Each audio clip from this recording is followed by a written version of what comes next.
자, 우리 비비 회원님이 질문하셨는데요. 쿠사마 야유이는 현재 정신병원과 가까이에 있는 작업실을 다니며 그림을 그리고 있다고 하죠. 화가들의 정신적인 병, 치매를 포함해서 있어도 작품성과 예술성을 논할 수 있나요? 대가와 대가가 아닌 경우에도 동일한가요?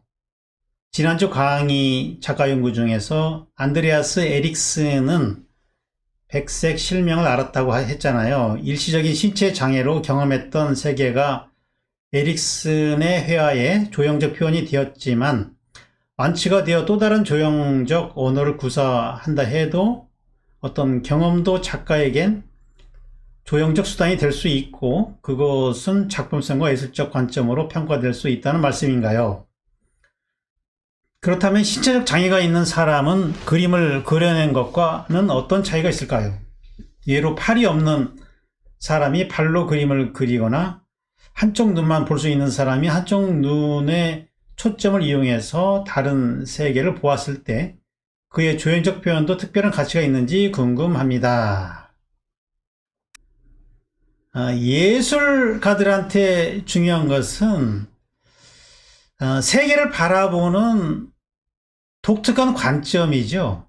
그 독특한 관점이 작품의 개성을 만드는 그 요소가 되는 건데, 쿠사마 야유이 같은 분은 어린 시절에 이제 강박증이 심했고, 집안에 그 빨간 꽃무늬 식탁보를 본 뒤에 둥근 그 물방울 모양으로 잔상이 생기면서, 그게 이제 하나의 그 자신의 그 조형 언어로 그 평생 자리 잡게 되는 거거든요. 근데 이제 우리가 이제 이걸 한번 생각할 필요가 있죠. 이제 푸코도 얘기를 했지만 정상과 비정상을 나누는 기준이 뭐냐. 그건 사실 상당히 그 주관적이고 정치적이죠. 어떻게 보면은 우리가 미친 사람을 규정하는 그 정의가 시대마다 달라왔고, 지금도 그걸 나누기는 사실은 쉽지가 않은 거죠. 그리고 오히려 그런 사회에서 비정상이라고 보는 사람이 어떤 새로운 관점을 가질 수 있는 가능성은 훨씬 높은 거죠. 예술은 이 정상이냐 비정상이냐 이걸 논하는 게 아니고요. 이 예술은 계몽이 돼서는 안 되거든요. 얼마나 실제에 다가오고자 하느냐 이런 노력이지 정상과 비정상을 나누는 것이 중요한 것이 아니다라는 거죠. 우리가 보는 그 환상도 어떤 실제의 일부일 수 있는 거죠. 쿠사마에게 물방울이라는 것은 실제죠, 그게. 자기한테 실제 느낌으로 있는 거잖아요. 뭐 살바도르 달리가 바라본 그런 그 괴상한 꿈의 이미지들 다 이것도 자기의 경험을 그리는 것이지 없는 걸 그리는 게 아니라고요. 지난 시간에 했던 에릭슨의 경우도 이 설맹, 그 흰 눈을 보고 거기서 이제 반사된 빛에 가지고 일시적으로 대상을 다른 방식으로 보게 되는 거죠. 우리가 눈을 가늘게 뜨고 보면은요, 이게 좀 뿌연하게 보이잖아요. 우리가 이제 그림 그릴 때도 전체를 보려고 하면 이게 눈을 가늘게 뜨고 보죠.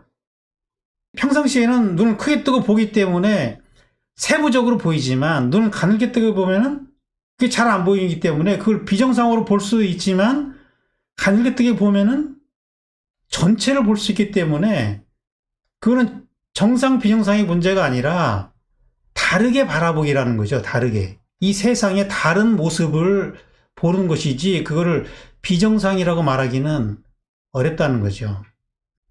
그래서 오히려 새로움을 요구하는 예술가들한테는 우리가 사회에서 정의한 비정상이 오히려 개성을 표현하는데 유리한 조건이 될 수 있다. 그런 면에서 보면 예술은 유일하게 비정상을 옹호하는 뭐 그런 분야라고 할 수 있고, 위대한 예술가들은 대부분 비정상이었어요. 그렇게 보면은. 만약 예술이 없었다면 정신병원이 훨씬 더 넘쳐났을 거라고요. 중요한 것은 정상이냐 비정상이냐의 문제가 아니라 진솔하게 자신을 관조하고 진솔하게 자신을 표현하는 거.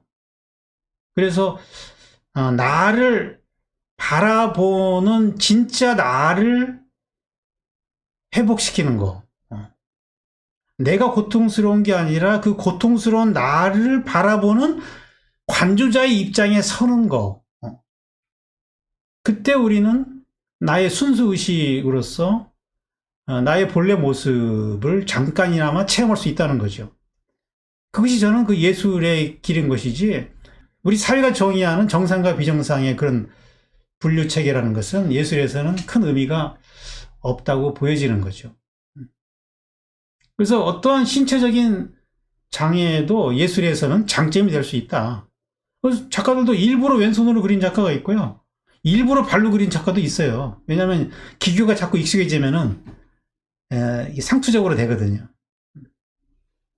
뭐 일부러 어린이처럼 그리는 작가도 있고, 아무튼 모든 예술은 어떤 독특한 개성이 중요하기 때문에 자기의 장애마저도 이용할 수 있어야 되는 거죠, 예술은.